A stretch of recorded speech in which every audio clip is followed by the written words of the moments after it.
Hey friend, my name is Rick and welcome to my Cape Cod life.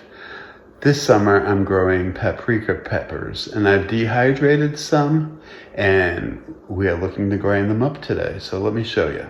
So these are Hungarian Magyar peppers, which I've dehydrated till they're kind of like crispy.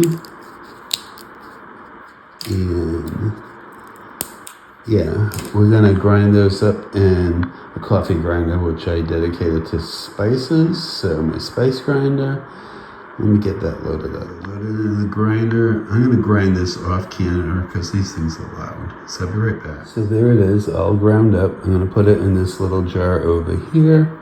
So let me get that done. Now I know that's not a lot of powder, but it's a goodly amount for now.